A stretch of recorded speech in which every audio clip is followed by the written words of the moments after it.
From Hollywood, the Judy Canova Show, brought to you each week by the Colgate-Palmolive Teeth Company, makers of Palmolive soap and Colgate tooth powder.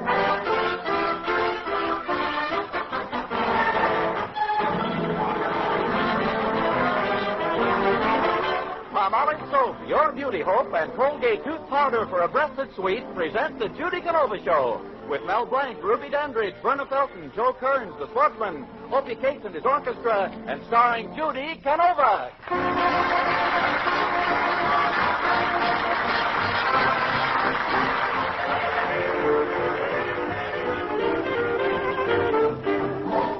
If it ain't bills, it's tax. If it ain't waves, it's whack. If it ain't skirt, it's slack. Gotta be this or that. If it ain't steer, it's doggy. If it ain't pie, it's stogie. If it ain't gravy, it's bogey. Gotta be this or that. Who can it be? If it ain't me, I know it's not your brother. Can't you see it's gotta be just one way or the other? Tell me what I must know. If you don't like, I'll go. If it ain't yes, it's no. Gotta be this or that. Now listen here, Max. I'm really in demand. Men asking for my hand. So you just understand it's gotta be this or that. I ain't gonna sit and wait. Even I had a date in 1928. So it's gotta be this or that. Why, I met one soldier from the South Pacific. He was cute, kind of tall and lanky. And he said I reminded him of lovely native girls he'd seen. And, hey, what is a you bangy, huh?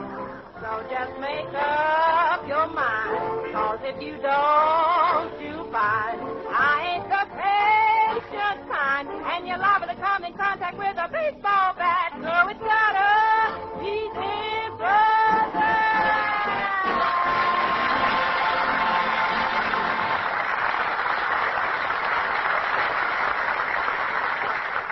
Well, Judy has decided to augment her vocal talents by becoming a musician. And as our scene opens, she's practicing on the saxophone. Geranium. Oh, Geranium. Geranium! Yes, Miss Judy? Come over here. Take those earmuffs off. I'm coming, honey. How can you hear with those earmuffs on? I can't. Hey, what do you think of my playing? Doesn't my music send you? Oh, yes, it sends me all right, but that ain't the way I like to travel. Well, I learned a new number. Listen to this. Okay. Sorry, Miss Judy, what number was that? Song of India by Rimsky-Korsakov. Rimsky-Korsakov? Well, it sounded flat. Well, sure it's flat. Korsakov was driving in on the Rimsky. Oh. Hey, Miss Judy, you got the mouse stuck in that saxophone. Here, I'll help you. That settles it. That's the last time I'll ever play the saxophone while I'm chewing bubble gum. Say, Geranium, did you ever play a musical instrument? Oh, yeah, honey, I used to play the tuba. I put everything I had into that tuba. You did? Yeah, and with my shape, I could just about make it. Oh, hello, Aunt Aggie. How'd you like my saxophone solo? Well, Judy, I can't say much for your playing. Why must you always play swing? I'm fed up with popular music. Well, shucks, Aunt Aggie. After I play it, it ain't popular. Of course, I like some modern conductors, such as Paul Weissman and Kostelanetz. Whom do you like? Well, I kind of lean toward Harry James, but Betty Grable keeps pushing me away. Ah, but the old masters will live forever. Yep. After all, where would music be today if Wagner didn't give a wag, Beethoven didn't give a beat, and Damrosch didn't give a... Judy! You thought I was going to cuss and say darn, didn't you? Well, this ain't getting my pipe guysing done. Hey, look, Miss Judy. That man next door is opening his window and waving at you. Oh, hello there, Mr. Maxwell. Did you hear me playing? Indeed, I did. Do you know Atchison, Topeka, and Santa Fe? Yeah. Do you want me to play it? No, I want you to take it. Oh, don't pay him no mind, Miss Judy. He's just an old meanie. Yeah, I know it. He's so mean he uses barbed wire for a clothesline so the birds can't sit down. The little birds feel so sorry for him, just Hey, sitting Miss around Judy. twiddling the feathers. Hey, Miss Judy. What is it? Any time for Toodle Time on the radio? Oh, gosh, yeah. I nearly forgot my favorite program. Turn it on, Geranium. Yes, ma'am. The Toodle Saxophone Hour is on the air. Toodle saxophones are deadly built to get your mouth and snoot. Buy a horn and keep it handy when you're going on a toot. A toot, toot, toot. Hello, everybody. This is Hot Lip Stan, your saxophone man. Are you a social outcast? Do you sit home alone? Yeah, night after night. You do? Uh-huh. Well, then, take our saxophone course and be the life of the party. If after 6 lessons you don't play the saxophone beautifully, I'll kiss a pig. Shucks, I've had 6 lessons. I wonder how I'm doing. Okay, lady, you win.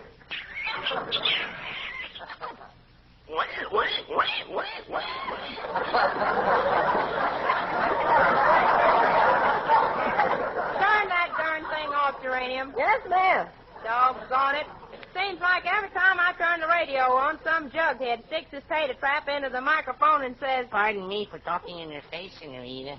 "Oh, hello, Pedro. How do you like the way I play the saxophone?" Well, Senorita, I like the way you play it, but I don't like the way you hold it up to your mouth. Why? Because that is what makes the music come out. Senorita, do you play Shostakovich, Tchaikovsky, and Rachmaninoff? Who? Shostakovich, Tchaikovsky, and Rachmaninoff. Now, once more, Pedro, to wash the soap off. You know something, Mr. Maxwell don't like my playing neither. I asked him what he thought of my execution, and he said he was in favor of it. Senorita, if I was here, he wouldn't talk that way. I fought in the Golden Gloves. In the Golden Glove? How'd you come out? Feet first. I was in the heavyweight division of the Golden Gloves. But, Pedro, you're not heavy enough. Well, Senorita, my Golden Gloves had lead in them. But you know, I won 3 fights in a row. I fought Kid Gonzalez, Kid Ramirez, Kid Garcia, and then I lost. What happened? They stopped giving me kids and made me fight a man.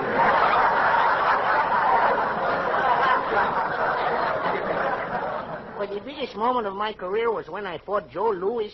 Boy, did I have him frightened. You had Joe Louis frightened? See, he thought he killed me.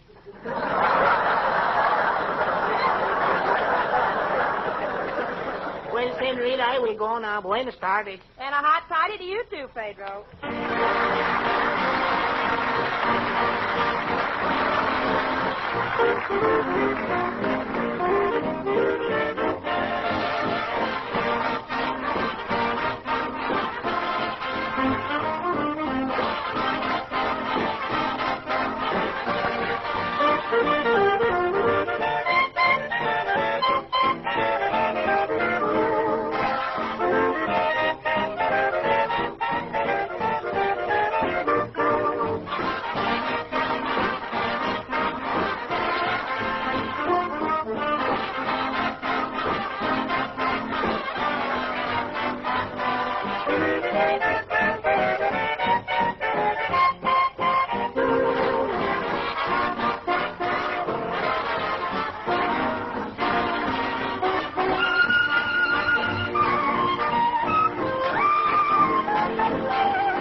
That was Opie Cates, his clarinet, and his orchestra playing In Acapulco.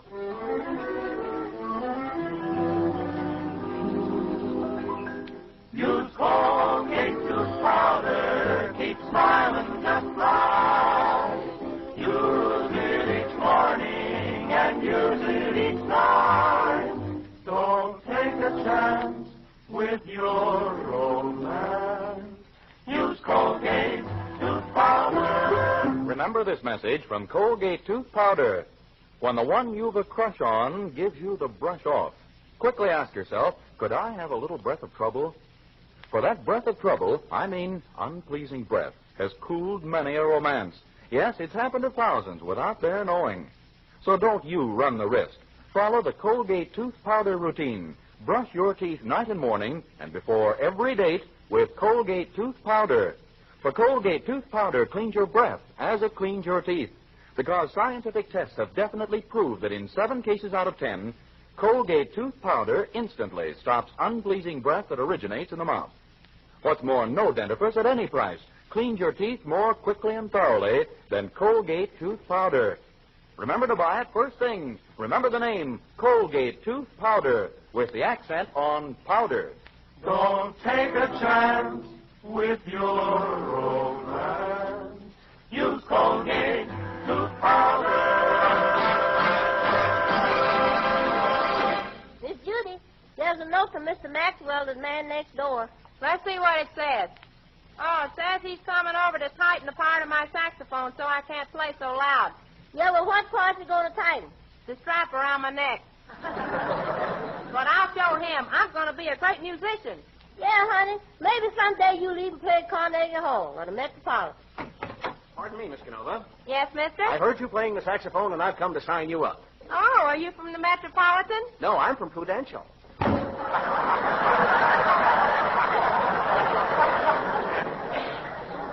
I better start my practicing again. Oh, gee, that wasn't very good. I better run over it again. Put it out in the street and we'll all run over it. Geranium, I told you we're going to have trouble with that man. Senorita, I don't like our neighbor, Mr. Maxwell. Pedro, if you don't like him, why were you playing marbles with his kid? Well, we wasn't playing marbles. I had a fight with Mr. Maxwell, and his kids was helping me pick up my teeth. Well, how did the fight start? Mr. Maxwell dropped a bunch of leaves on my head. Oh, now, Pedro, how could a bunch of leaves hurt you? They was the leaves out of his dining room table. Say, Miss Judy, if Mr. Maxwell ever saw my boyfriend Pomeroy, he wouldn't bother. That's right, Geranium. Pomeroy is big, isn't he? Oh, yes, and he's the original Mr. 5x5. Well, Pomeroy is the only man in the Army who has to fall out in a column of threes. Well, that's doorbell. I'll answer. Who is it, Geranium? Then Mrs. Strauss. The Count of Montfort is here to see Miss Judy. Well, show him in. Howdy, Count. Ah, Jerry! I came to you as fast as I could. My heart zoomed into the sky, my brain began to spin, and I flew to you on the wings of love. Yes, Count, you better straighten up and fly right here. I heard about your troubles from your Aunt Agatha. Ah, what a stew. You are in. What is the trouble with your neighbor? Well, it started like this, Count. What do you think of it, Count? Oh, it is very good, Sherry, but I think you have a little too much fortissimo in your moderato. Yes, it's just this tight dress I'm wearing. Listen to this, Count. Ah, ma petite. Oh, little pigeon. Ah, Sherry. Ah, shut up! Sherry, that man is a cowardly cad. I will fight him a duel. Atta boy, Count. Fight him a duel at 20 paces and you choose the weapon. Oh, no. I will let him choose the weapons. I will choose the number of paces. Yeah, I can just see the headlines now. Man in California fights duel with Count in South America. Oh, ma petite, that is not true. I would gladly face death for you. Then go over and face that man. But, Sherry, that man is not dead. Oh, Sherry, that man has insulted you, and this I cannot stand. I simply cannot stand. What are you going to do? I'm going to lie down. Miss Judy. What is it, Geranium? Oh, it's that Mr. Maxwell. He's done ruined our vegetables. Ruined our vegetables? How? Well, he has a clay pigeon that he crossed with a mud hen, and is laying bricks all over our victory garden. That settles it. Judy, I can't stand any more of this. We're going to sell this house. I'm going to call Mr. Goff, my real estate broker, right now. Well, that's okay with me, Aunt Aggie. I'll write an ad for the newspapers, too. Let me see now. 18-room house with 4 square bathtubs. Judy, will mentioning square bathtubs help sell the house? Why, sure, that'll appeal to people. When you take a bath in a square bathtub, you can't leave a ring. Hey, Miss Judy, if we get a new house, I hope we don't get one with those modern gadgets. Such as what, Geranium? Well, for one thing, I don't like those automatic fire sprinklers that turn on if a room gets too hot. Why not? Well, one night my boyfriend Pomeroy kissed me in the kitchen, and before we knew it, we were swimming in 3 feet of water.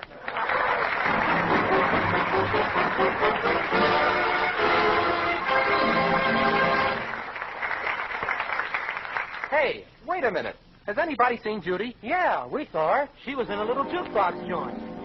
Beside the record machine stood Judy Canova, so mad she was seeing red. She banged on the counter till the owner came over, and this is what Judy said. I come here from fur up the mountain, sweet pretty music to hear. Put my nickel in the slot and just listen what I got. Give me back my nickel. We don't like that stuff up the mountain. Can't fit for no human ear. I've heard beautifuler notes come from pigs and nanny goats. Give me back my nickel. Grandpappy warned me about your city jive. Give me back my nickel or my 6-shooter's only going to shoot 5. I must return to the mountain. Idle-a-doo-doo. No more shall I tarry here. Please refund my 5-cent piece, or I'll call the state police. Give me back my nickel.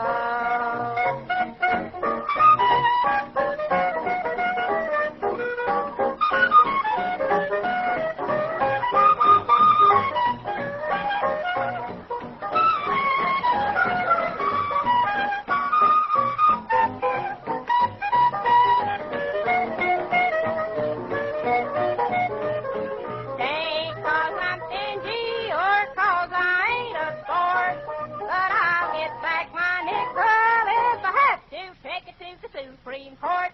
I must return to the mountain. Idle-a-doo-doo. No more shall I tarry here.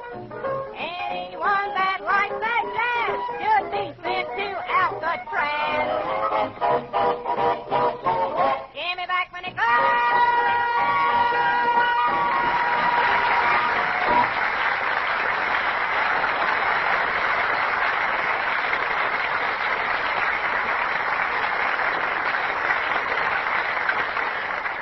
Remember, doctors prove Palmolive's beauty results. It's true. Doctors prove Palmolive soap can bring 2 out of 3 women a more beautiful complexion in just 14 days. And this plan was tested on women with all types of skin. Even women with dry skin, oily skin, rough skin, women as old as 50, even women whose skin wasn't clear. Yes, 36 doctors, leading skin specialists, have proved the 14-day Palmolive plan improves all types of skin. Yes, brings fresher, brighter, younger-looking complexions. Start your 14-day Palmolive plan now. It's as simple as 1, 2, 3. Here's all you do. 1. Wash your face with Palmolive soap. 2. Then massage your face for 60 seconds with Palmolive's soft, lovely lather. You see, 1 full minute of this cleansing massage brings your skin Palmolive's full, beautifying effect. 3. Then rinse. Do this just 3 times a day for 14 days. And that's all. Remember, doctors proved this beauty plan with Palmolive soap brought 2 out of 3 of all women tested a more beautiful complexion in just 14 days, no matter what beauty care they used before. So get Palmolive soap. See what Palmolive can do for your own complexion in only 14 days. And for tub or shower, for loveliness all over, get the new Big Thrifty bath size Palmolive.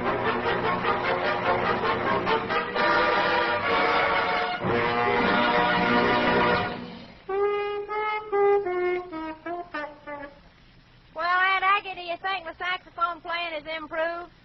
Well, frankly, Judy, the timbre of your vibrato proves your embouchure is bad. You haven't enough allegro in your pizzicato, and you don't sustain your crescendo. Now, what does that mean in plain American? In plain American, Judy, you ain't got no schmaltz. You mean to tell me that I'm a square? Well, let's say you're a little on the icky side. Oh, shucks. Now, let's be fair about this thing, Aunt Aggie. You ain't no Bobby Soxer yourself. Well, I may never have swooned at Frankie Sinatra, but there have been times when I've felt a little faint. That uranium. Do you like Frankie Sinatra singing? Oh, yes, honey. Mr. Sinatra's singing really sends me. Sinatra sends you? Oh, yes, ma'am. He may have to make 2 trips, but he sends me.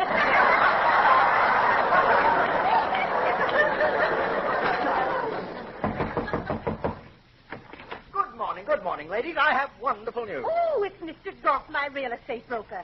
Have you sold the house? Why, yes, I sold it this morning, and tomorrow we go to escrow.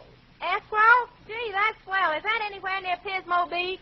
Now, Swim myself. Don't you never mind. mind. Whether you swim or not, we'll get away from that terrible neighbor. Have you lined us up another place? Oh, I've not only lined one up, I've bought it for you. Golly, Mr. Goff, I sure hope it ain't one of those small Hollywood apartments. You do? Why? Well, them Hollywood apartments are so small, when you close the bedroom door, the doorknob gets in bed with you. And you know them brass doorknobs on a cold night. And you know how hard it is to buy Woolies these days. Have you tried to buy Woolies? No, I haven't, as a matter of Well, fact. I have, I'm telling Well, you. you know, I had one house lined up for you. Oh, you but, did? yes, there's something mysterious about it. I went to the OPA, but they referred me to the FBI. Well, what house was that? The house on 92nd Street. But don't worry about the house I did buy for you. I'm That sure house you'll like moved, it. didn't it? That house on Good 92nd. day. Well, now that we've sold the house, I can play the saxophone.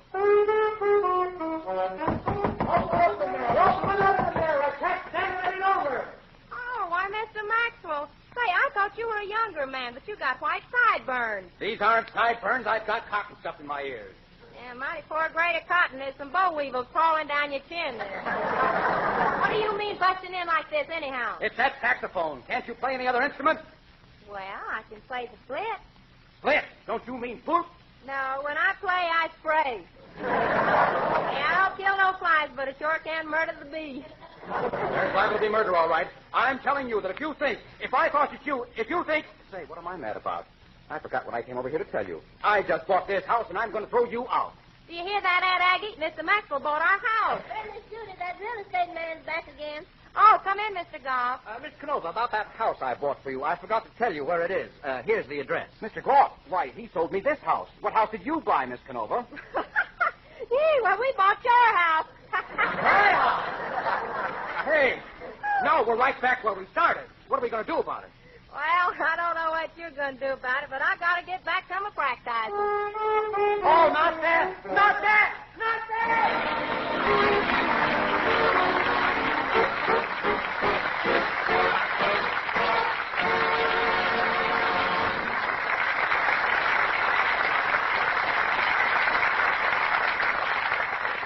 Folks, we all have dreams, some of them good and some of them bad.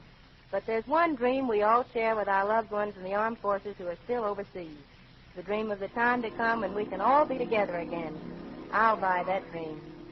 Imagine me with my head on your shoulder, and you with your lips getting bolder, a sky full of moon, and a sweet mellow tune. Outside that dream, imagine me in a gown bright and flowery, and you thinking that for my dowry, a church full of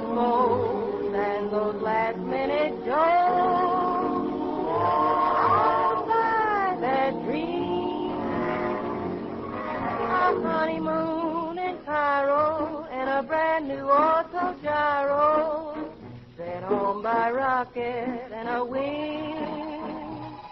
We'll settle down near Dallas in a little plastic palace. It's not as crazy as you think. Imagine me on a first anniversary with someone like you in the nursery. It doesn't sound bad, and if it can be had, I'll buy that dream. A honeymoon in Cairo in a brand new auto gyro, sent home by rocket in a wing. We'll settle down near Dallas in a little plastic palace. It's not as crazy as it seems. Imagine me on our first anniversary with someone like you in the nursery. It doesn't sound bad, and if it can be had, I'll buy that dream. I'll buy that dream.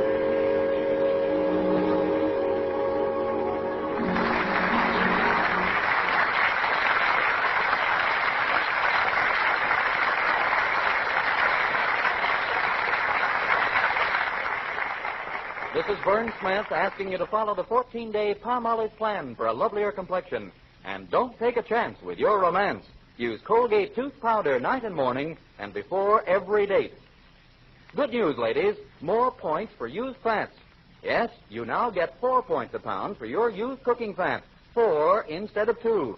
Those extra points will help you buy choice cuts of meat. Why has Uncle Sam increased the points for cooking fat? It's because there is an alarming shortage in industrial fats. So in order to hurry along wonderful peacetime products, do save all the cooking fat you can. It's needed in the manufacture of nylons, electric appliances, upholstery, textiles, baby carriages, and hundreds of other articles. And don't forget, soap requires a colossal amount of fat. You can speed up soap supplies by saving every possible drop of fat. You will, won't you? Remember, your butcher now pays you 4 cents and 4 points for every pound of cooking fat. Now, here's Judy. Folks, it was awfully nice being with you tonight, and I hope we'll all be together again next Saturday night. In the meantime, please don't forget the 2 products that bring us together each week, Palmolive soap and Colgate tooth powder, the bestest in the world. This is Judy Canova from Hollywood saying, good night, soldier, wherever you may be. My heart lonely without.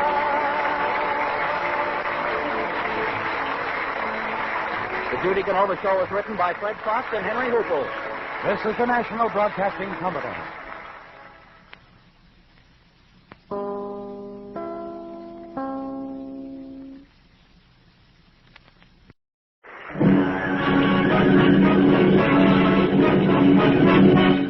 From Hollywood, the Phil Harris Alice Faye Show.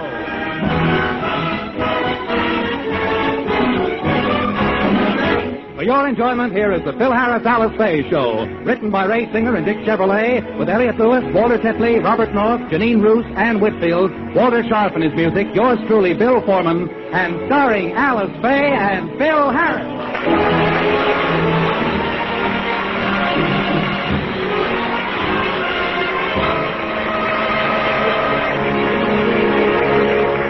A few weeks ago, Phil Harris and his golf partner, Dutch Harrison, won the Bing Crosby Pro Amateur Tournament at Pebble Beach. It's been quite some time since they won, but Phil hasn't let anybody forget about it. Right now, he's managed to trap his 2 innocent little children in the den. Well, girls, now that I got you cornered, I'm going to tell you how I won the Bing Crosby Golf Tournament. Come back here. Won't do you any good to run for the exit. I locked all the doors and swallowed the keys. Nah. Now, girls, pay attention while I tell you how I sunk that 60-foot putt on the 17th hole. Well, here we go again, Phyllis. You might as well sit down. This always takes hours. You mean I told you this story before? 11 times. Oh. Well, anyway, I'll show you how I teed off at the 17th hole. I took the club in my hands and Careful, I took Daddy. There's a vase in back of you. Please, I know what a... Vase? Well, la-di-da.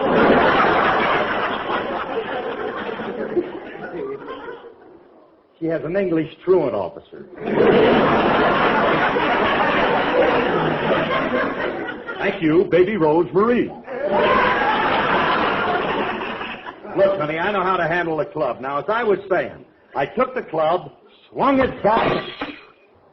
Phyllis, stop dropping your baby teeth while I'm swinging. That wasn't my teeth, Daddy. You broke Mommy's vase. Oh, no, your mother will fracture me. Why couldn't it have been your teeth? You're going to get a second set anyway. Phil, what happened in there? Uh-oh, hold this club, Phyllis. Oh, no, you don't. You're not going to plant any hot brassy on me. What was that crash in here? I thought I... Phil Harris, what's that on the floor? The rug. Well, what's that scattered on the rug? Cigar ashes. I told the kids not to smoke in the living room because...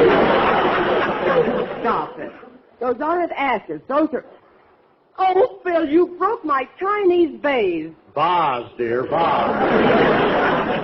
How did it happen? Well, I was telling the girls how I won the Cosby tournament at Pebble Beach, and look, as long as you're here, I'll tell you, too. Hold. If I have to hear that story once more, I'm going home to Mother. Well, wait, and I'll get my hat and go with you. She hasn't heard the story yet, I don't think. Neither of you, have you, Willie?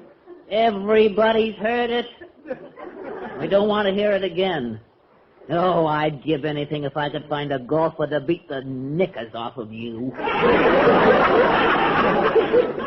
Fine thing. A man wins a tournament and his own family won't listen to him tell about it. Nobody loves me in this house. Everybody hates me. Oh, if I was only old enough, I'd run away from home so fast. I sink an 80-foot putt and nobody wants to hear about how I did it. I tell you, Alice, it was an impossible shot, but I made it. Impossible, he says. Frankie told me you couldn't miss it. What do you mean? He said you made him go out the night before and magnetize the cup and the ball. That is a bald-faced lie. Wait till I see Remley. He's always trying to cause trouble. I don't know what's the matter with the guy. Why don't he leave? Wait a minute. I'll get that. Hiya, Curly. Don't curly me, you broken-down, rum-soaked, I can play anything by ear, think.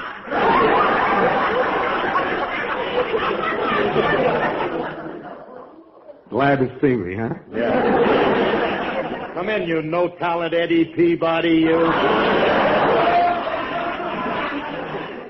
the matter with you?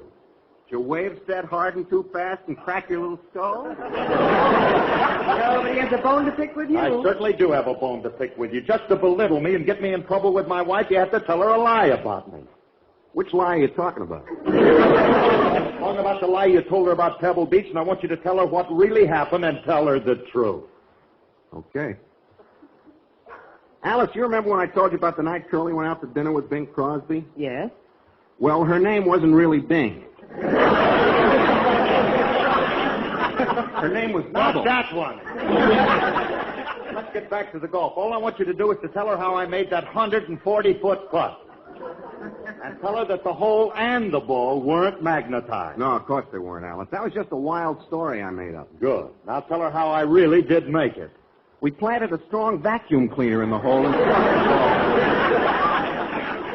That's very interesting. Now, Phil, tell me all about Bubbles. Oh, Bubbles. Well, Saved by the Bell Telephone Company. I'll get that 1 minute. Frankie, you tell me about it. Alice, now that we're alone, there's something I want to ask you. What? Will you sing for me? Do you really want me to sing? No, but it's better than having you pump me about Bubbles.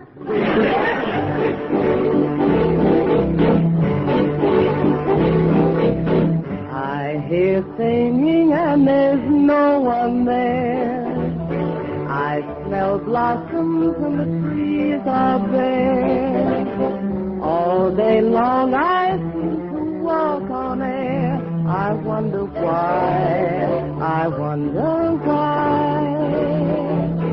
I keep tossing in my sleep at night. And what's more, I've lost my appetite. Stars that used to twinkle in the sky are twinkling in my eyes. I wonder why. You don't need analyzing.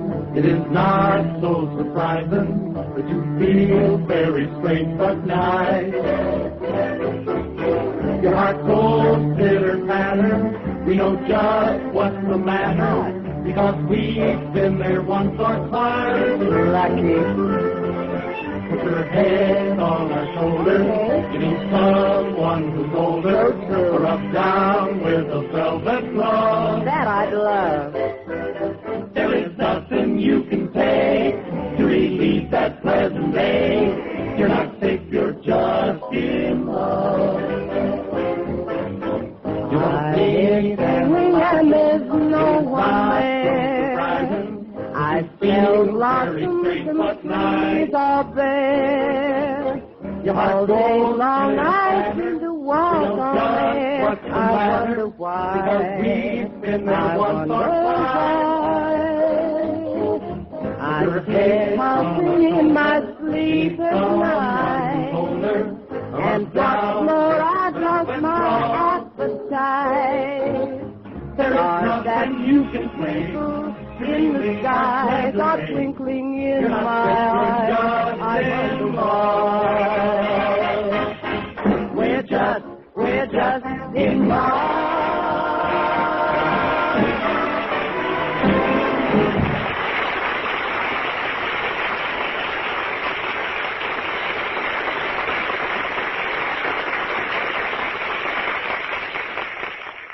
That was very pretty, Alice. Thank you, Frankie. Oh, Phil, who was that on the phone? Can't understand it. Everybody else likes me on the air. How could a man talk to me like that over the phone and call me such names? Well, who called Phil? Mr. Scott, our sponsor. I say sponsor. What did he want? Well, today's the day he's supposed to pick up my option, and he wants me to come down to his office and give him one good reason why he should. There are a lot of reasons why I should pick you up, Curly. None of them are any good, but there are a lot of reasons. All right, Frankie, please. Now, this is no time for that because it could be very serious. If you don't pick up my option, that means that I'm going to be out of work. Oh, what if you are, honey? You have nothing to worry about. What do you mean I got nothing to worry about? Don't you realize, Alice, if I'm out of work, who's going to support you? Oh, Phil, stop making jokes at a time like this. There's no sense getting upset until you know exactly what Mr. Scott is going to do. Let's go down and see him. I'll go with you, Curly. You might need some legal advice. Yeah.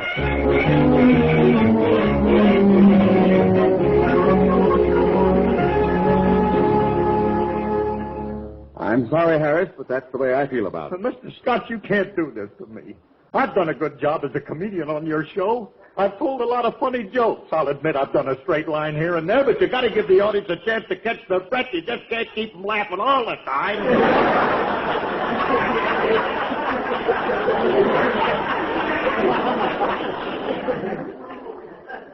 One laugh in October and one in January is all the time? I got a titter in December. Now, please, Mr. Scott, don't you think you're being unreasonable? Won't you please reconsider? I'm sorry, Mrs. Harris, I'm sorry. I've given this a great deal of thought, and begging won't do any good. I'm a man who does not... Will you please get off my lap? Oh, I'm sorry. I didn't realize I was up there. This bickering is ridiculous. Now, look, Scotty, stop horsing around and sign this contract. Remley, you keep out of this, or I'll be forced to blunt the top of your pointed little head. Scotty, you better sign this, or I'll tell everybody that you absconded with $50,000 of the company's money and went to Las Vegas. I only took it in nickels. I like to play the slot machine. I didn't come with any... All I did was borrow a lousy $3 from petty cash.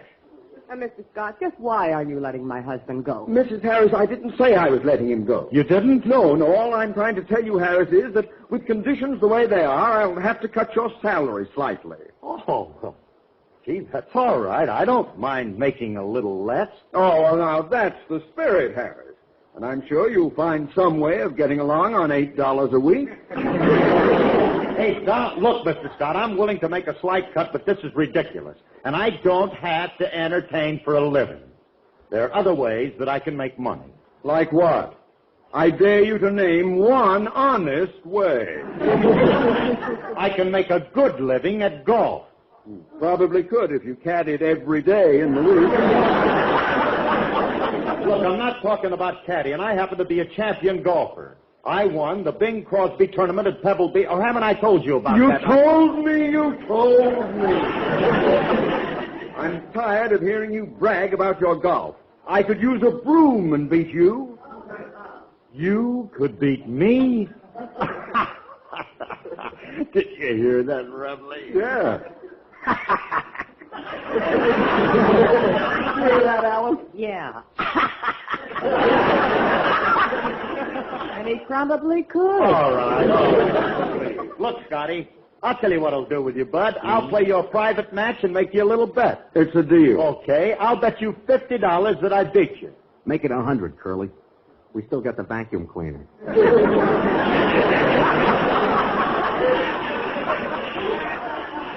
Keep quiet about that gimmick. We don't get that out until we play for the big stuff. Look, let us go. Look, I don't want to take advantage of that old man. He's going to be a cinch. You sure? I'm the champ, ain't I? Well, in that case, I'm going to bet $50 on you, too. Are you kidding, Clyde? You ain't had $50 since that Brink robbery in Boston. I've got it. Mr. Scott, I'll bet you $50, too, that you don't beat Curly. Very well. But what are you going to use for money? Here's my personal check for $50. Well, bounce it over and let me look at it. My check happens to be good. Let me see it. Mm-hmm. First National Bank of Outer Mongolia? It's a subsidiary of the Himalaya Building and Loan Association. As you can see, the check is made out in your name. So I see. Pay to the order of Clyde Scott, 50, and no 100 llamas. Remley, I hope you don't think I'm chicken, but I'd like to Welsh on our bet. Yeah, Remley, I didn't do chicken. Forget it. No, this is a sure thing. Wait a minute. I know where I can place a bet. Curly, I'll meet you at the golf course. Where and when are you going to play? How about 2 o'clock at my club? Oh, no, let's make it 2 o'clock at my club. Well, I think you ought to play on a neutral course. Why don't you play at my club? Your club, Remley? Yeah, the Swampland Country Club and Dredging Company. Better wear your hip boots, Scotty. I never heard of the Swampland Country Club. Oh, well, it's very famous. That's where Chloe got lost.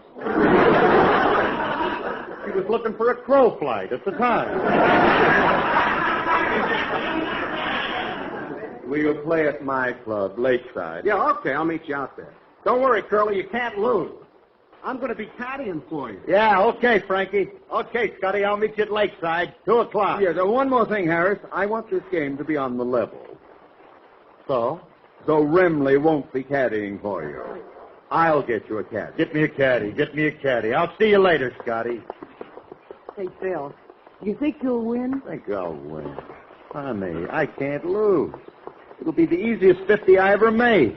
It'll be like doing the Southern Fried Boogie. What's that? What are you thinking? You better duck the trombone player standing in back of you.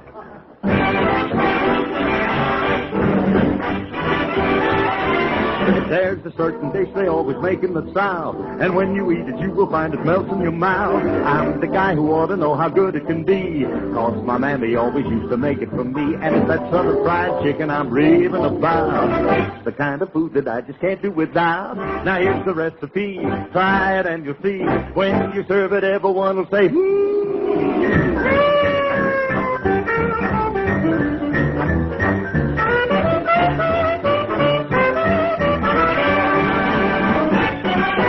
Call your butcher for the chicken, he'll do the rest. Tell him what you're cooking and you'll send it to bed. Clean off all the feathers till there's nothing but skin. Cut it into pieces and you set to begin making southern fried chicken that's fit for a king. Half another plate, well look here, there's a wing. Here's the recipe, try it and you'll see. When you serve it, everyone will say,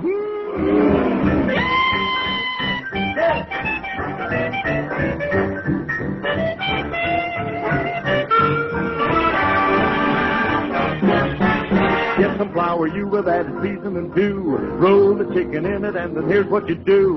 Fry it all in deep fat until people appear. Well, they're sniffing and they're saying, what you cooking in here? They'll be glad when you show them that chicken to rub. Pass the plate again, son, I just can't get enough. Well, here's the recipe. Try it and you'll see. When you serve it, everyone will say,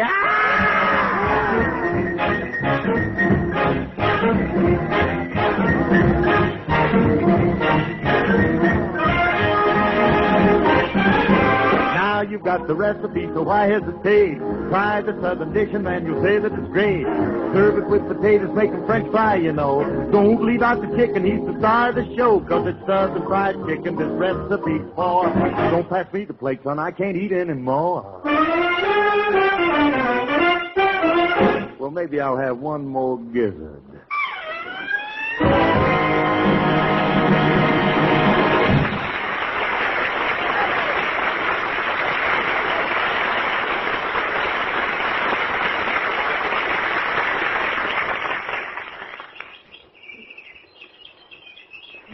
This is certainly a nice club you belong to, Mr. Scott. Oh, thank you, Mrs. Harris. Hey, Phil, you ought to join this club. Oh, they wouldn't let him in here. Why not? Why can't Phil join? They don't allow actors. Answer my question. Why can't Phil join? He's not All really. right, Alice, all right. You ready to be beaten, Scotty? When do we start? Let's get going. As soon as the caddy I hired for you gets here. Now then, Harris, about your handicap. Oh, in this game, forget about it. I don't need no handicap. I'm giving you one anyway. If you insist, okay. What is my handicap? I'm going to be your caddy. I'm dead. Mr. Scott, why did you hire Willie as my caddy? Do you realize that this little squirt will do everything he can to make me lose? Yeah.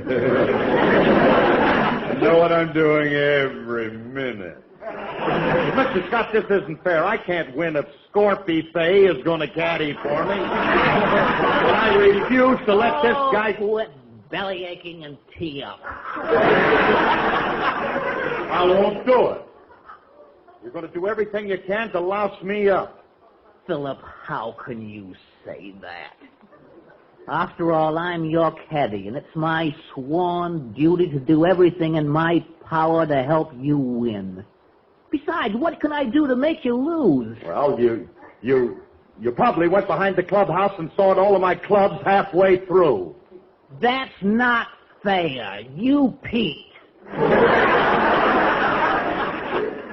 Now, wait a minute. I'm not going to play with broken clubs. Well, here, you can use mine. Okay, and I'm ready to tee off. And remember, Willie, no more tricks, huh? Very well. I'll do everything I can to help you. Well, good. Now, hand me a ball. Tennis, meat, or codfish? Just give me a regular ball. Oh, you're going to do it the sissy way, All right, here's the ball. Thank you. My first shot will be a trick one. Lie down, Willie. I'm going to knock this one off your head. Phil, you can't knock a golf ball off Willie's head. Who said anything about using a ball? Harris, are you going to play or kib it? But, Mr. Scott, it ain't fair. You give me a loaded caddy. I say loaded. Now, beat it, will you, Willie? I don't want you around. Scotty, I hate to say this, but I think you're cheating. Who, me? I'll have you know I don't cheat. I play this game for the mere fun of it. Well, in that case, okay. Yes, now let's get on with the game. Now remember, Harris, if I win, you give me $50. And if you win, I hope you don't have too much trouble finding another job.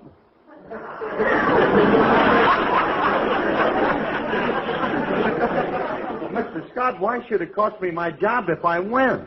I'm a sore loser. Golf means a lot to me. When I win, I feel good all over. But when I lose, I suddenly develop arthritis in my option signing hand. Catch on, kid? Yeah, I'm George now. I'm right on. Yeah, I got it now, Scotty. Excuse me a minute, Scotty. Look, Alice, did you hear that? If I want to keep my job, I got to throw this game. Now, what am I going to do? Throw the game. Radio jobs are scarce, and you don't televise well. I got news for you. I'm not going to do it. I can get another job, and in the meantime, we can live on your money, and every time I say that, the blood drains out of her face. All right, look, Alice, I'm going to throw the game, but don't you ever tell anybody that I threw a game to keep my job. If that ever came out... Hey, Curly. I'm glad to see you haven't teed off yet. Where have you been, Remley? I went to see a guy and I placed a good-sized bet on you to win. Frank, you shouldn't have done it because I got it. Well, look, don't ask me why, but I'm going to lose. You're going to lose? Yes, I'm going to lose. But don't worry, kid. I'll pay you back everything you bet on me.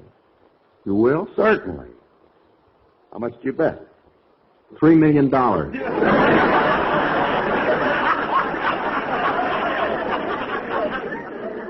I prefer you give it to me in cash because the check... Will you be quiet a minute? I'm going to lose the game. Curly, you won't lose this game. How do you know I won't? Because I hired the scorekeeper. Oh, no. If you hired the scorekeeper, he must be crooked. Maybe I am, but you can't prove it. Go! You're the scorekeeper? At your service, Bright Eyes, and with me keeping score, you gotta win. But, Brogan, you can't keep score. You don't know nothing about golf. I don't know nothing about golf.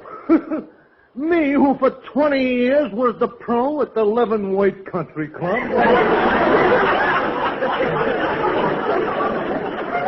Now, just a moment. I won't allow this man to be the scorekeeper. He doesn't look honest to me. Who is this fat slob?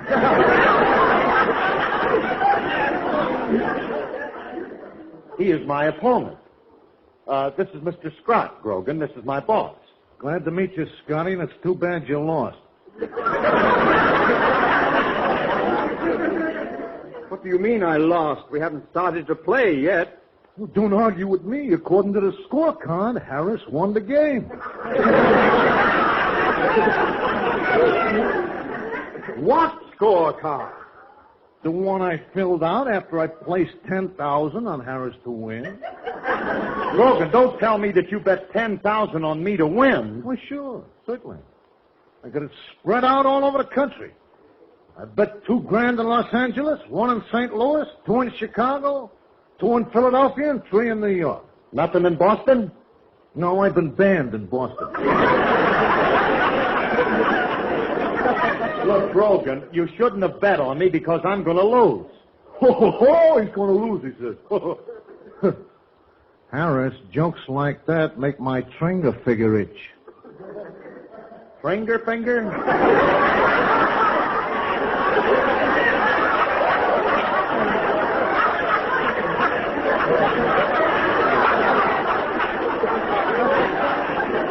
Well, we just found something, Remley, we never dreamed we had. Just where is that located, Mr. Are you threatening me with your Tringer finger?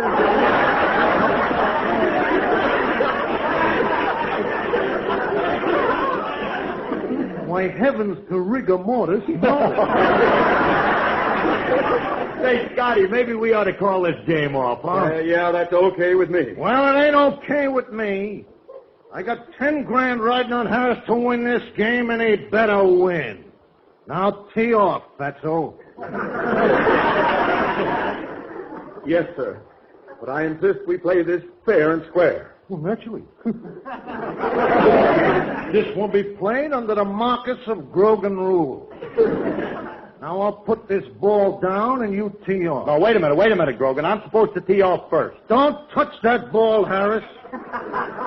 Why not? It's got enough nitroglycerin in it to blow you back to doo-wah ditty.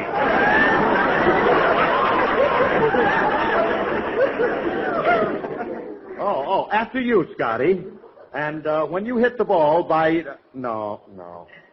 I can't do that to him. Sponsors are too hard to get. Look, Scotty, you better use your own ball. Very well. Now, quiet while I tee off. 4.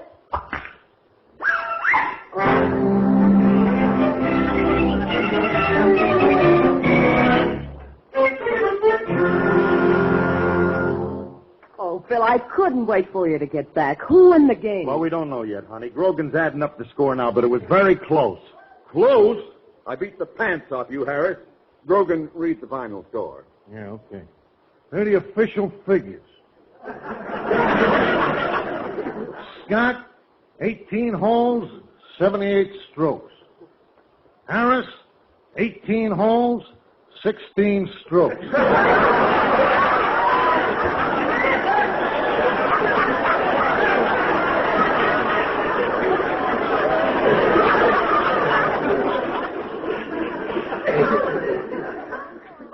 16 strokes for 18 holes? Yep. 2 under par.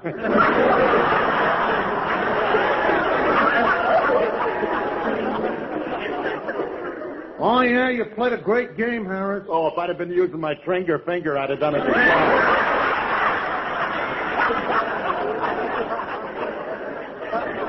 Well, I'm afraid I beat you, Mr. Scott. How can you lose with this mobster keeping score for you? You can beat anybody with a man like him on your side. Grogan, I've been playing golf for 30 years, and I play every day for large stakes. So? How much would you charge to keep score for me?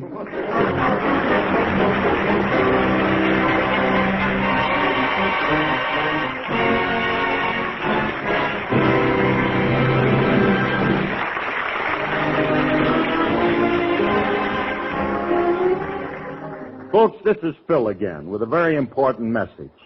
Maury Luxford, General Campaign Chairman for the Los Angeles Heart Fund Drive, gives me the following startling facts.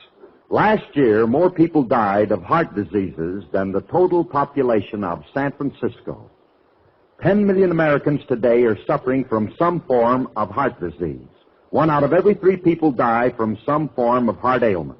The Heart Campaign throughout the nation is raising money for research to find the causes which kill more people than all of the next 9 major diseases combined. So send your contribution to Heart, care of your local post office. Give from your heart to your heart. Good night, everybody. Good night, everybody. This program was produced and directed by Paul Phillips. Included in today's cast were Sheldon Leonard and Gail Gordon. The part of Frankie Remley was played by Elliot Lewis. Now, Hedda Hopper's informal show, then Theater Guild on NBC.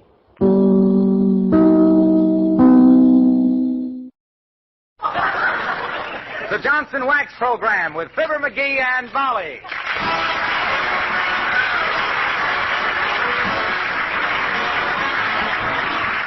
The makers of Johnson's Wax for home and industry present Fibber McGee and Molly, written by Don Quinn, with music by the King's Men and Billy Mills Orchestra.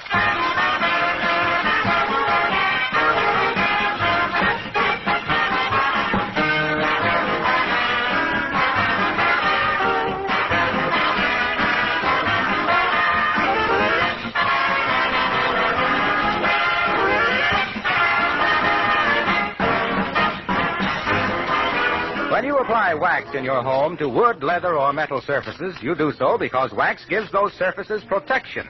It also gives them beauty, but its primary purpose is to protect them against wear, dirt, moisture, and corrosion.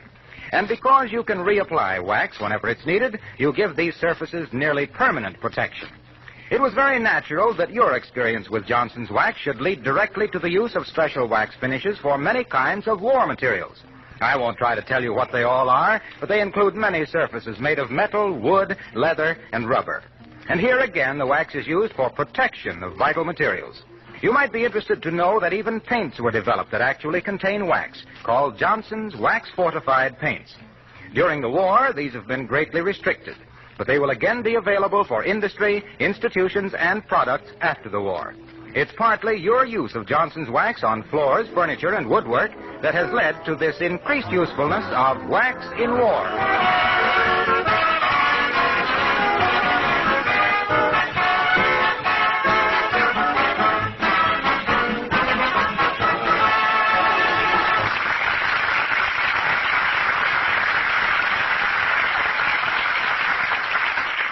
When Pop was a kid and had a yen for some ice cream, he could jolly well spend the afternoon turning the crank of the freezer. And now with the drugstores so short of congealed cow juice, we find history repeating itself in the kitchen of 79 Wistful Vista, the home of Fibber McGee and Molly.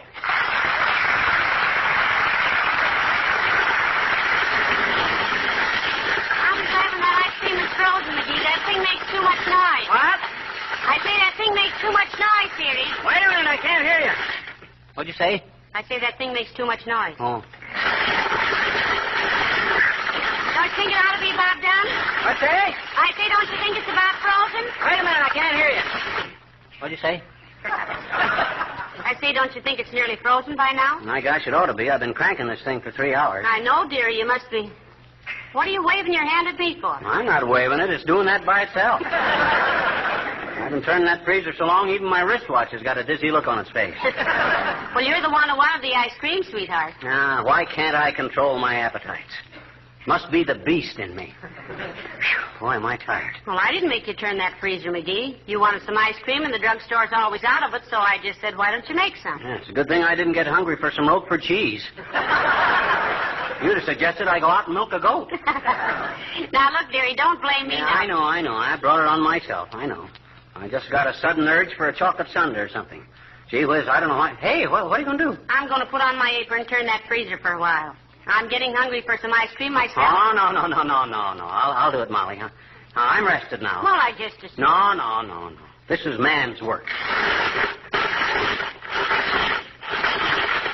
I wonder where I could get a man. No, it should have been frozen long ago. Are you sure you followed the instructions? Sure I did. Well, you got me all puckered up for a chocolate sundae now. Are you sure the drugstore hasn't got any ice cream? Practically certain. Well, I wish you'd call them and see, just on the off chance, you know. Okay. And if they haven't got any, I can go back to cranking this doggone blister factory. Hand me the phone. Here. Thanks. Hello, operator. Give me Kramer's drugstore on the corner of 14th and... Oh, is that you, Mert? Oh, dear. How's every little thing, Mert? What's that, Mert? Oh, my gosh. That was tough luck, wasn't it? Oh, dear. Went flat right in front of the post office, eh? Mert's tire? No, Mert's sister. She was singing at a bond rally. What's that, Mert? Okay, I'll try again later. Well, thanks anyway, Mert.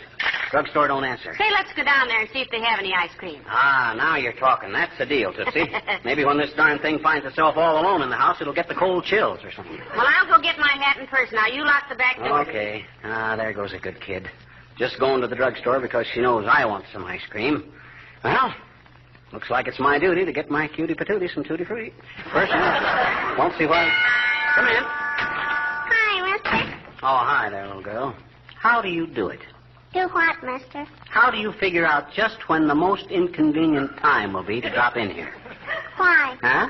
What? Sure. Sure what? Doggone it, sis. Make it snappy, will you?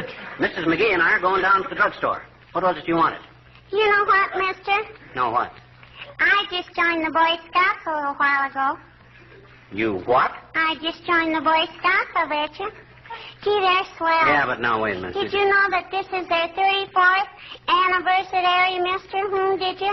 Is it really? 34th. But you're a girl. How did they ever manage? Well, I've always wanted to join the Boy Scouts because my brother was a Boy Scout, and now he's in the Marines, and I bet you he'd be glad to know I joined the Boy Scouts on their 34th anniversary, I bet you. Doggone it, sis, don't talk nonsense. I said don't talk nonsense. The Boy Scouts only include boys. You couldn't join. I bet you I did, though, I bet you. Now, wait a minute, sis. They were on a hike, and they went past our house, and I joined them for 10 or 12 blocks, I bet you.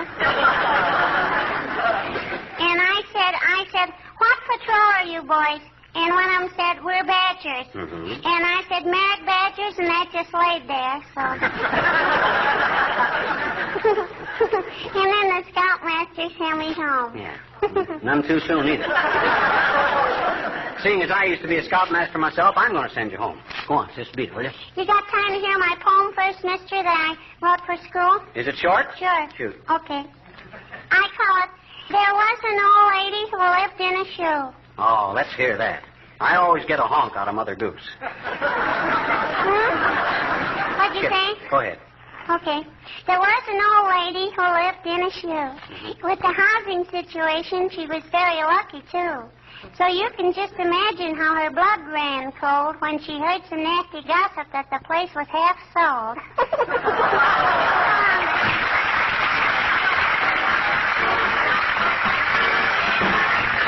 Billy Mills, the orchestra playing Sunday.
The drugstore doesn't seem to be very busy, McGee. Nobody at the soda fountain. That's wonderful. I'll get Kramer to whip us up something special. Hi, Bud. Kramer here? No, sir. He's out of town, and he won't be back till maybe Thursday. Who's Kramer? Who's Kramer? Why, he's the man who owns this drugstore. Didn't he hire you? No, I answered an ad. Oh. Well, who'd you talk to after you answered the ad? Somebody must have handed you an apron and said, go ahead. Yeah. Hey, maybe is this Kramer a narrow-sighted man with glasses that he overlooks at you with? Yeah, that's him. Is he here? No. Well, if you want to see him, you'll have to wait. What was that, Bud? I said if you want to see Kramer, you'll have to wait. Yizzle. Yeah. Youll. Yizzle. You'll have to wait, see? Well, if we don't see him, tell him Mr. and Mrs. McGee were in. Signing. What? I said signing, I'll tell him. What do you mean, signing? I mean Certainly, signing. Hey, what's the matter? Don't I articulate the stink? Why, of course you do, lad. Sure. Now, if Yiz will be so good, Weasel will have some ice cream. Make mine a chocolate fudge donut with some marshmallow and a couple of cherries. No, just one cherry. Two would be fattening. I want a double banana split with strawberry and pineapple, crushed pecans, a dab of whipped cream, and a Nabisco. Well? Lady, let me bring you up to date, huh? On December 7, 1941... on that date, we was assault and battery at Pearl Harbor. Now, since that time, we would be set with priorities and shortages of many commodities, among which is ice cream. Well, sure, but... Yeah, sure, but yeah, well, that's different. You can have that.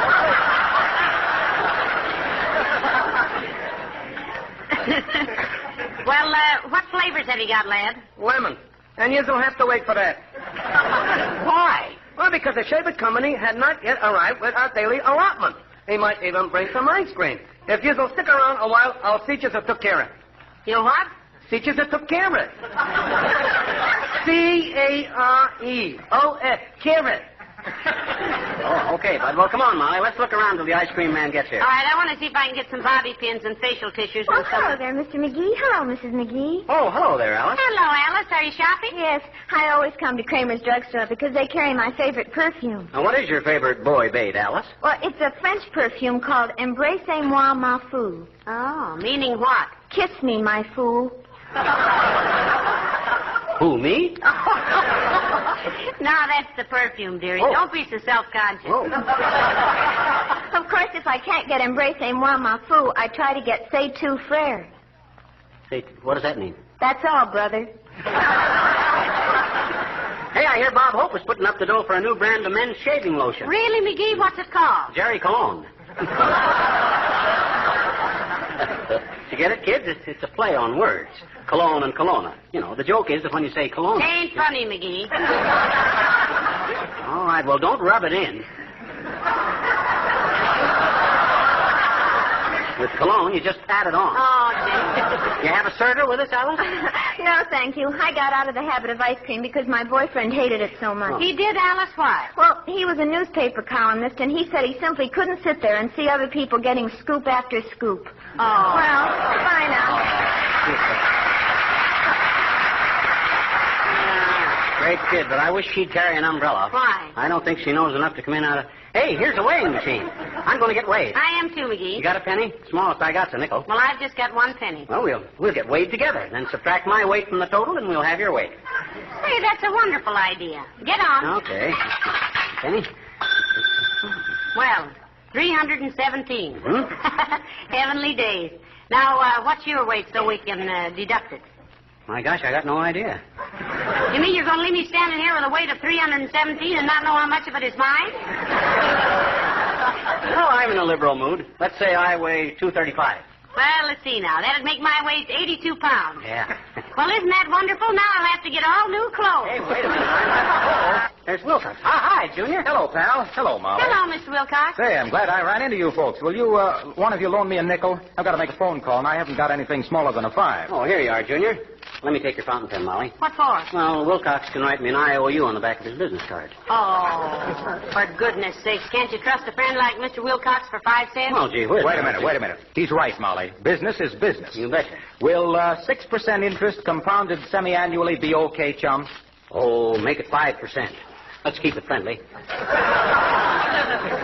Make it 5.5. I don't want you to lose anything. No.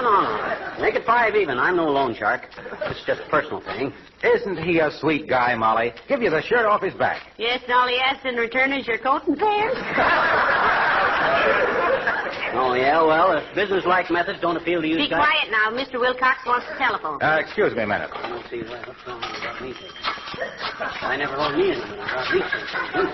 Hello? Hello, honey horsey. This is Sugar Doggy. Oh. Get a load of the... Quiet. Yes. Sugar Doggy will be home to have din-din with his little honey horsey, Booja.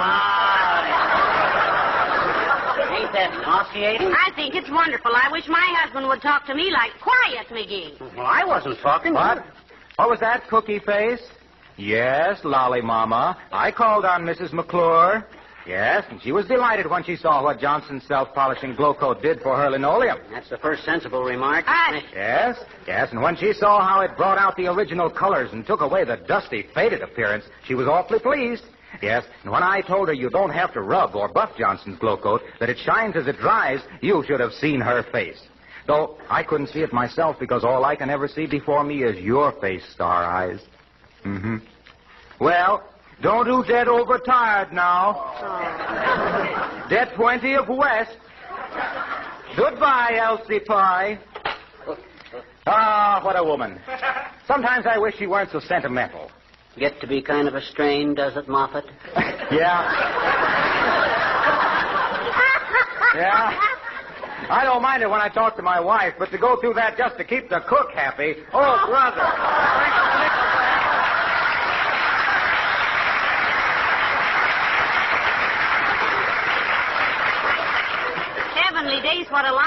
the cook.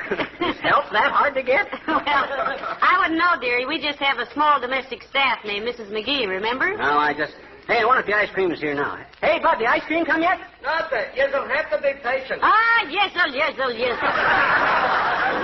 longer I wait for that ice cream, the hungrier I get for it. Me too. I think I'll play the pinball machine till it gets here. Let me know when it comes. All right. I'll go see if they have any bobby pins. Oh, pardon me. Oh, that's all right, ma'am. I guess I was just... Oh, for goodness sake, it's Mrs. McGee. Why, hello, Beulah. McGee, here's Beulah. Oh, hi, Beulah. Good day, sir. Does you mind if I ask you a question, ma'am? Why, sure. What is the question, Beulah? What's a pickle? A perkle? Mm-hmm. Why, I don't know. Where'd you hear of it? Well, ma'am, the clerk over there, he mentioned it. Miss Toot sent me over here to see can I get us a new coffee pot, and the man tell me no, but later we can get us a pickle. Didn't he say you can get a percolator? Yes, sir, but I ain't spend Miss Toot's money for nothing. I don't know what it is. And I sure don't know from pickles. Oh, it's a percolator, Beulah. That's just a coffee pot where the coffee bubbles up and percolates down through. Well, for goodness sake. Oh, they sure do throw a lot of eggshells out of work, don't it? Well, there can't be any complaint about coffee made in a percolator, Beulah. Why not, McGee? No ground. Oh, no ground.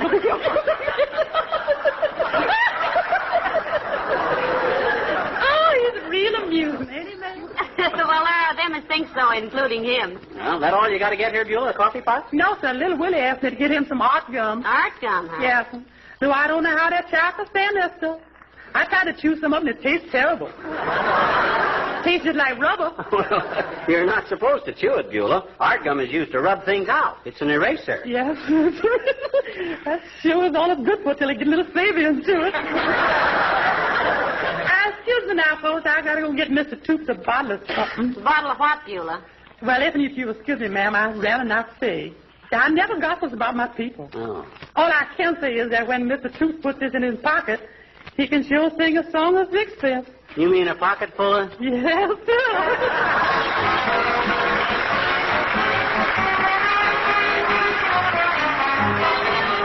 The King's Men sing Billy Boy. Where have you been, Billy Boy, Billy Boy? Oh, where have you been, charming Billy? I have been to seek a wife. She's the joy of my life. She's a young thing and cannot leave her mother.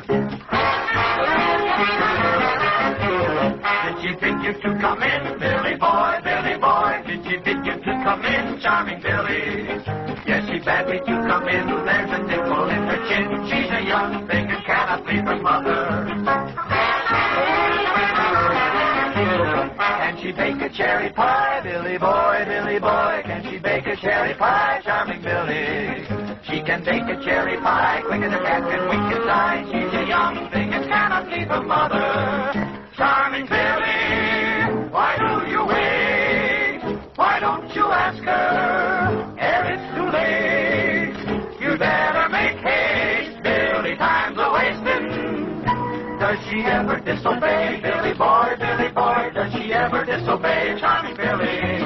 She will never disobey if you beat her once a day. She's a young thing and cannot leave her mother. Just how very young is she, Billy Boy, Billy Boy? Just how very young is she, charming Billy? Well, she's all of 47, but her IQ is 11. She's a young thing and cannot leave her mother. Charming Billy, I see your flaw. What will you do with your mother-in-law? You better take care, Billy, beware. Oh, her mother's very smart. She can read and write and cook, and she's more beautiful by far than any other. So as long as I know now, I must support her anyhow. Why don't I say goodbye to the young thing and marry her mother?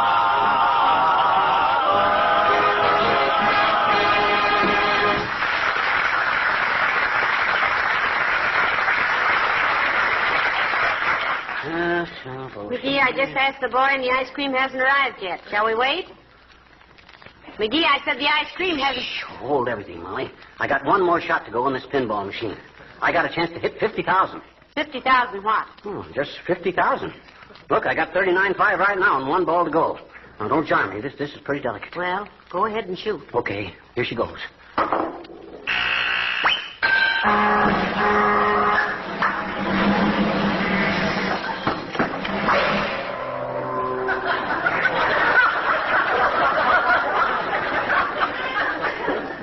Shucks, I missed. Miss, heavenly days, the way those lights were flashing, I thought you won $1,000, been elected president, and got a pound of butter. Look at that score. Miss getting 50,000 by 75 points.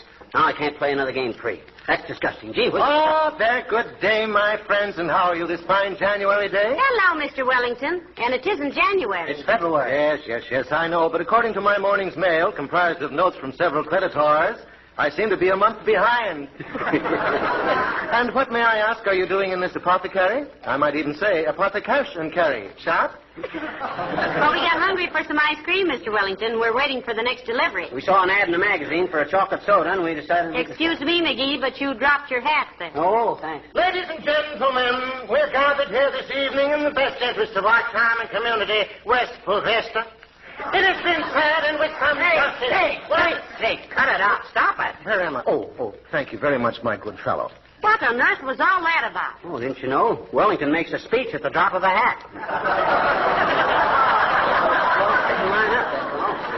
Well, how are you otherwise, Wellington, old man? Oh, splendid, my dear fellow, splendid. I missed you at the Chamber of Commerce luncheon last Wednesday. Well, he was there, Mr. Wellington. Oh, I know, my dear, I know. But in the festive spirit which prevails on those occasions, I was throwing breadcrumbs at my fellow members, and I missed your husband. I think we ought to have more dignity at those meetings, Sig. Yes, McGee thinks everybody acts pretty childish, Mr. Wellington. Oh, really? To me, the boyish exuberance displayed at those affairs is delightful and charming. Remember what the poet said, roll me some corn silk, give me a light, make me a child again, just for good night.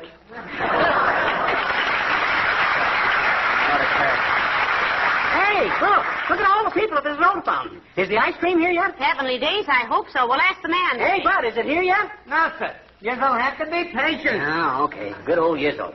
He's watching out for us. Although if the ice cream... Oh, hi, Doc. Hello, McGee. Hello, Molly. Hello, Dr. Gamble. My goodness, we're meeting everybody we know in here today. Yeah, what did you want to see the druggist for, Errol Smith? Want to get some hair tonic for a rundown rabbit? Don't reach for 'em, Pudgy.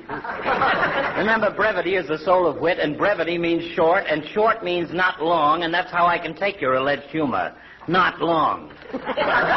Will you join us in a soda or something, Dr. Gamble? We're just waiting for the ice cream to be delivered. Doc probably won't like to eat sodas, Molly. He's so recently off a load of hay, he hates to be seen with a straw in his teeth. Frankly, I don't care much for ice cream, folks. And as a doctor, I have to be careful, you know. Can't have people nudging each other and saying, there goes Doc Gamble under the influence of a raspberry soda. You know, McGee tried to make some ice cream at home, Doctor, but it wouldn't freeze. Yeah, you know, I love ice cream, Doc. You know what I'm going to have when it gets here? I'm going to have 2 scoops of ice cream, 1 chocolate and 1 vanilla, with a sliced banana, a heap of crushed walnuts, strawberry and pineapple sauce, some marshmallow, and whipped cream, and a cherry on top. Now I understand. You understand what, Doctor? Why the top of a soda fountain is usually a marble slab. What's the matter with you, McGee? What you mean? At your age, you ought to have more sense than to cram that adolescent junk into your middle-aged middle. Remember, you're no longer a high school athlete, if you ever were, which I doubt. Oh, don't be such an old fuddy-duddy, you big tummy tapper. Trouble with you medical nervous Nellies is you don't think anybody ought to eat anything but eggs and milk. If we left it to you, the human race would be mooing and cackling in 2 generations. Oh, now, Well, boys. you'll be mooing in your own generation, you bullheaded little maverick. Well, you've got less sense than change for a nickel. And if you call me up in the middle of the night tonight and tell me you're dying, Okay, folks, the ice cream is here. If you'll take seats at the fountain. McGee, it's here, it's here. Come on, Doc. Oh, thanks, I don't want it.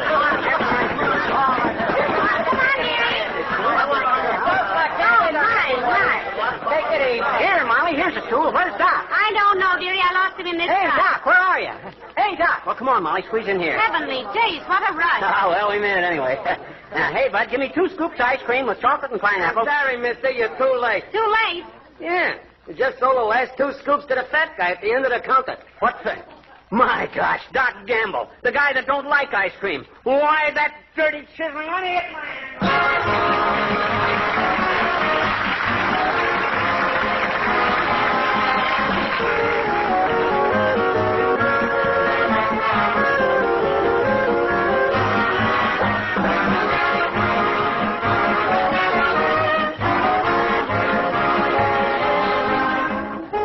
The other day, I had a letter from a listener who asked me why I'm always talking about kitchen floors.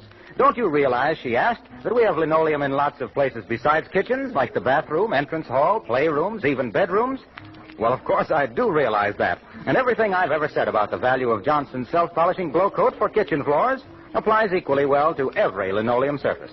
Linoleum in the bathroom or entrance hall actually gets almost as much hard use as it does in the kitchen. It's exposed to moisture and wear and dirt, so it needs continual protection. You want it to look its best, to be easy to clean, and you certainly want to save yourself work. So there you have 1, 2, 3 good reasons for using Johnson's Glow Coat on all these floor surfaces. Glow Coat takes practically no work because it needs no rubbing or buffing. It's self-polishing. You simply apply and let dry. Glow Coat itself does the rest. And the regular use of Glow Coat will make your linoleum last 6 to 10 times longer.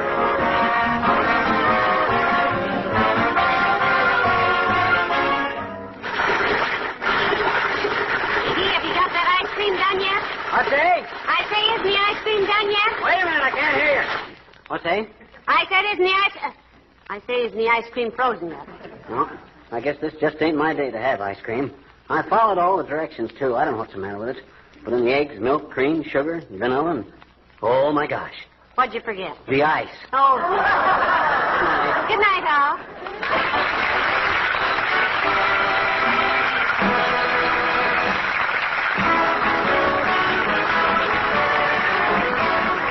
The character of Mr. Wellington heard on this program was played by Ransom Sherman. This is Harlow Wilcox, speaking for the makers of Johnson Wax for home and industry, inviting you to be with us again next Tuesday night. Good night. This is the National Broadcasting Company.